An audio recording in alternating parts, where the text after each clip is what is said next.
Айва и гранат. Два самых любимых поэтами и кулинарами восточных плода. Несколько лет назад я создал азербайджанский десерт на основе айвы и граната. Я поступил очень просто. Я айву отварил в гранатовом соке. Именно это происходит сейчас у меня на плите. Осталось только добавить сахар и некоторые особые специи.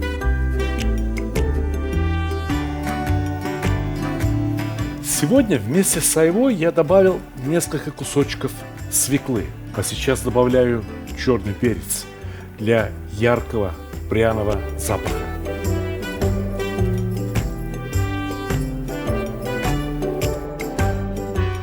Немного корицы.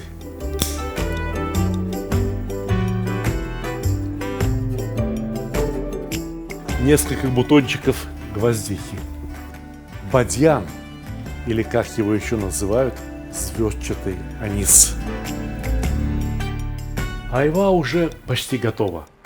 Накроем крышкой и пусть покипит со специями еще 10 минут. Прекрасная картина. Просто прекрасная. Но это не десерт. Это будущая начинка для перепелок. В принципе, этих перепелок можно было бы приготовить и на обычном противне.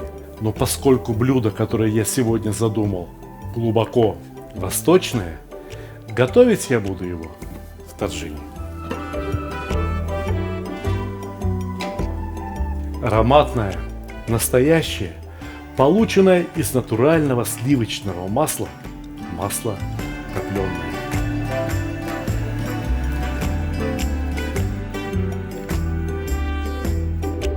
Лук, довольно много лука, который мы будем жарить очень медленно, очень осторожно, чтобы получить фактически луковый джем.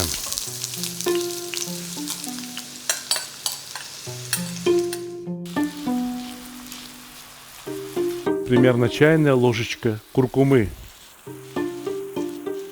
1 пиала воды. Таджин можно накрыть крышкой и больше не беспокоиться. Керамика сделает свое дело. А нам пора заниматься начинкой. Для того, чтобы получить пюре из айвы, мы будем использовать блендер.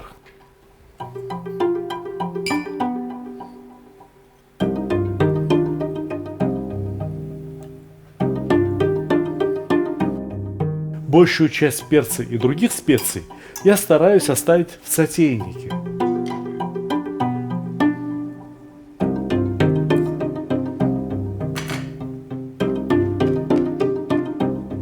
Включаем блендер.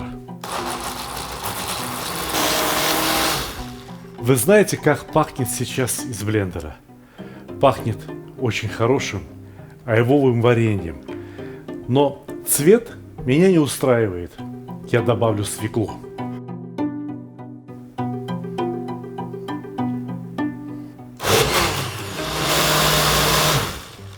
Вот так уже значительно лучше, но я хочу получить малиновый цвет.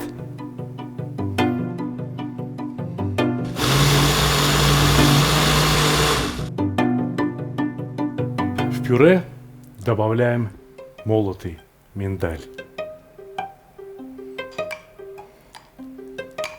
И еще раз перемешиваем все блендером. Отлично. Осталось дождаться, когда пожарится лук.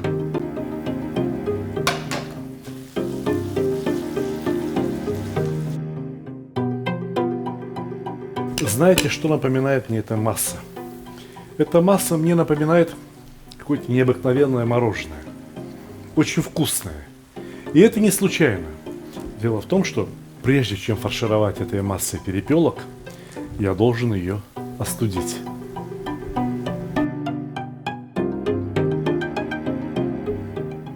Здесь, на дне сотейника, остался отличный, превосходный гранатовый сироп.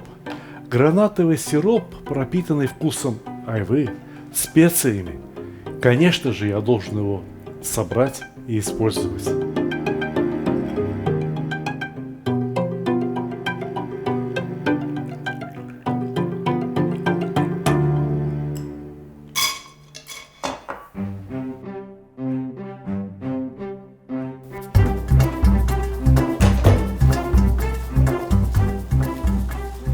Вода выкипает, а мы подливаем.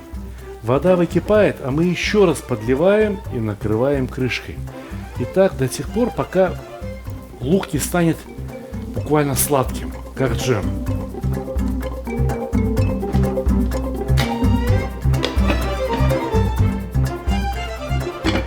Посмотрите, какой яркий красный цвет. Посмотрите, какой яркий желтый цвет. Я хочу, чтобы часть перепелок у меня получились желтыми, а часть перепелок красными. Вот тогда на столе будет по-настоящему праздничное блюдо. Я перекладываю часть пожаренного лука в другой небольшой таджин.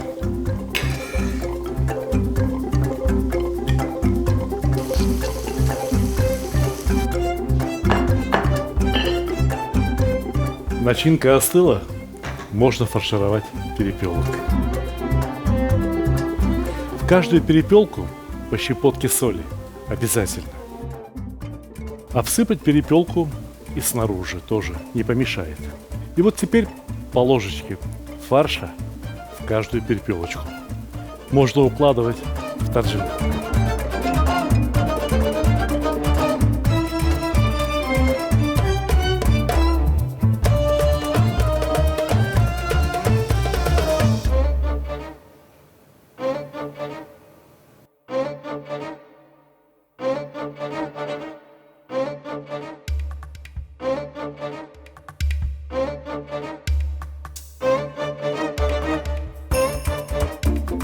Остальных перепелок я уложу в большой таджин.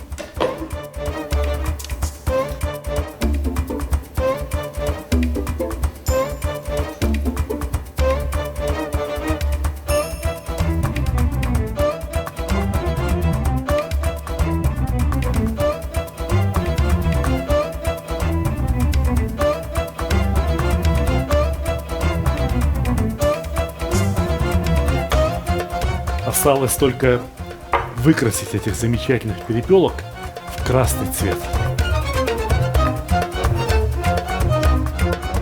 Я думаю, что этого сиропа хватит на то, чтобы смазать перепелки во время запекания еще пару раз. Так получится только лучше. Они и не пересохнут, и покроются румяной лаковой корочкой.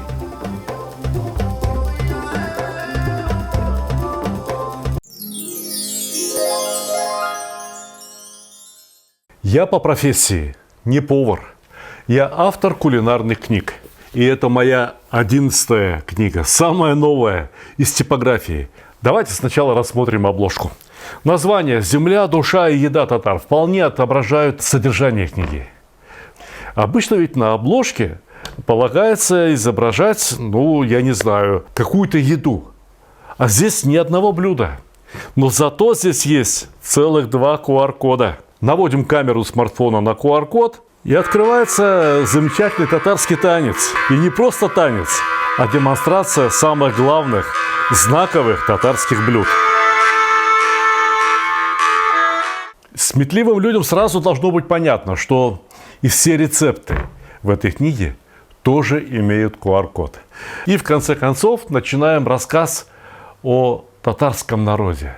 Женщина, которой 83 года, из них 70 лет она готовит одно и то же, только катык. Знаете, что такое катык? Вот прочитайте книгу, узнаете. Здесь есть блюда, которые уже начали забываться в татарском народе. Благосостояние народа выросло, и поэтому люди перестали готовить некоторые, очень простые блюда. Но, тем не менее, они очень вкусные. И забывать их нельзя ни в коем случае, потому что это достояние татарского народа. А тем временем мы готовили чахчак. Чахчак – это настолько знаковое блюдо, что чахчак пришлось готовить дважды. Потому что в Татарстане все готовят чахчак по-разному. И рассказываем о чахчаке, который дома приготовить, например, невозможно. Но это то, что следует привезти из Татарстана. Потому что, прочитав эту книгу, вы рано или поздно захотите посетить Татарстан. И у вас возникнут вопросы, а что привезти из Татарстана? В книге об этом рассказано. Если уж что-то непонятно, у вас всегда есть QR-код. Конечно, рецепты, книга, вообще говоря, должна прежде всего вдохновлять людей. Вдохновлять на приготовление этих блюд. Для этого требуются вот такие фотографии. Каждую ниточку скатерти, каждую крошку сахара видно на наших фотографиях. Полюбуйтесь, какая фотография. Аппетитно? Захотелось? В книге более 70 рецептов. Очень много рассказов о специалитетах. Мы ездили по всему Татарстану со съемочной группой, с киносъемочной группой. Снимали что-то там, что-то снимали вот здесь. Ко мне приезжали вот сюда, вот прям сюда ко мне приезжала, значит, там знаменитая татарская кулинар, которую зовут Резида Хусаинова. К нам приходили профессионалы, к нам приходили любители. Мы ездили по районам, бывали в селах, бывали в домах у сельских жителей Татарстана, которые готовили для нас вот эти замечательные блюда. В Татарстане очень многое готовят в печах. Точно так же, как вот в русской кухне. Абсолютно уверен, что эта книга понравится любому человеку, кому ее подарят. И эта книга станет украшением вашей домашней коллекции кулинарных книг. Она огромная по размерам, здесь 440 страниц. Бумагу мы выбрали самую лучшую, которую только возможно было вообще приобрести. Поторопитесь с заказами, дорогие друзья. Скоро новогодние праздники, да и дни рождения не кончаются. Да и вот подарок просто хорошему, дорогому человеку, такая книга, мне кажется, это хорошая идея. Успехов и приятного вам аппетита.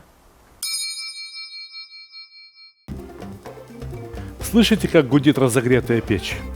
Пора запекать.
Готов наш пир.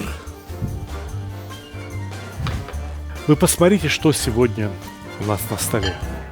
Айва, гранаты, миндаль, перепелки.